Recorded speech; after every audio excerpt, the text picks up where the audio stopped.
Today is September 12th.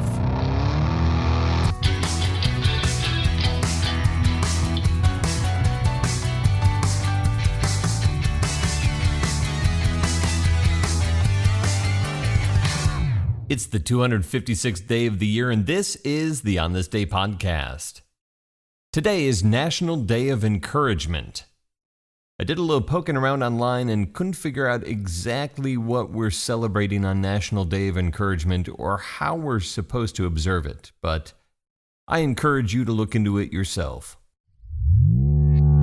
When inspiration hits, it is sometimes difficult to pinpoint the exact catalyst.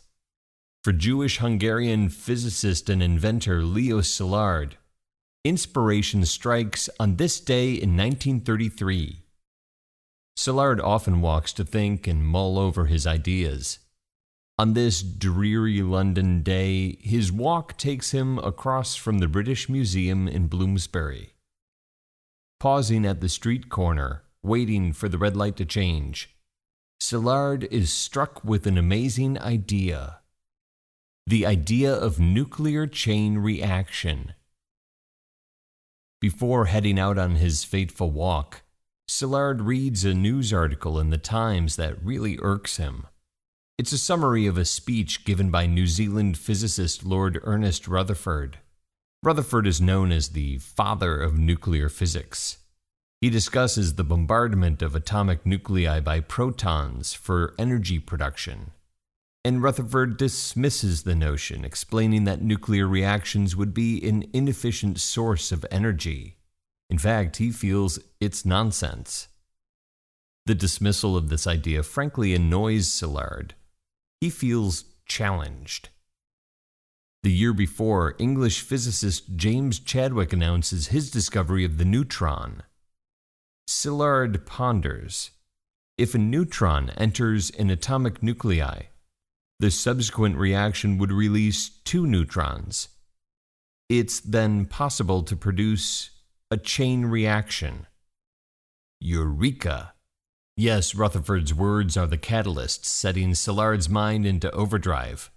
But several things play a part, even if only subconsciously, in leading Szilard to this idea. Conversations with Austrian philosopher Otto Mandl about ways to save the human race from itself by developing a means to leave Earth. This inspires Szilard to think about energy. More specifically, releasing the energy stored in atomic nuclei as a way to produce the necessary power for space travel. Szilard reads H.G. Wells's book, The World Set Free. Wells, a prolific science fiction writer, bases his story on the prediction of nuclear weapons of a more destructive and uncontrollable sort than the world has ever known. Published in 1914, Wells's book contains a recurrent theme: human mastery of power and energy through technological advancement, which is seen as a detriment to human progress. Strangely, there's a line in this book predicting someone will solve the puzzle of releasing atomic energy as early as 1933 through induction, intuition, and luck. Szilard will deny this book inspires his idea. Perhaps a driving motivator, though, is the thought of the Nazis developing weapons based on nuclear physics concepts that he and his colleagues have just begun to recognize. As a recent emigrant from Nazi Germany, this weighs heavily on his mind.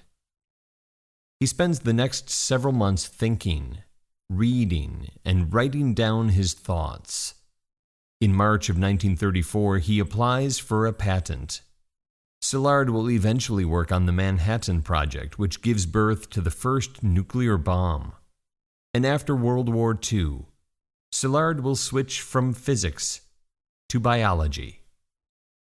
Leo Szilard, who on this day in 1933 conceives the idea of nuclear chain reaction, dies in his sleep from a heart attack at the age of 66 in 1964. There are 110 days left in the year. On This Day is produced by me, Dave Schultz. Thank you very much for listening. Today's episode written by Elizabeth Schultz. On this day in 1940, a teenager named Marcel and a couple of his friends discover cave paintings in a cave in Lascaux, France. Almost 2,000 figures are drawn on the walls of the complex of caves, paintings that are estimated to be over 17,000 years old.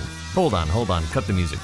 This is actually interesting. Over 17,000 years old. Wow. Nearly half of the figures are of animals, and many of the scenes depict hunting. Since the discovery of the Lascaux cave paintings on this day in 1940, the paintings have been somewhat damaged due to fungus and to visitors to the caves. In 1983, a replica of one of the caves, the Great Hall of Bulls, is created nearby so visitors can experience the cave paintings whilst doing no harm. The Great Hall of Bulls features bulls, horses, and stags. One of the bulls painted on the cave walls is 17 feet long. That's huge. The cave paintings discovered on this day tell the stories of their time, and 17,000 years ago, folks were doing a lot of hunting.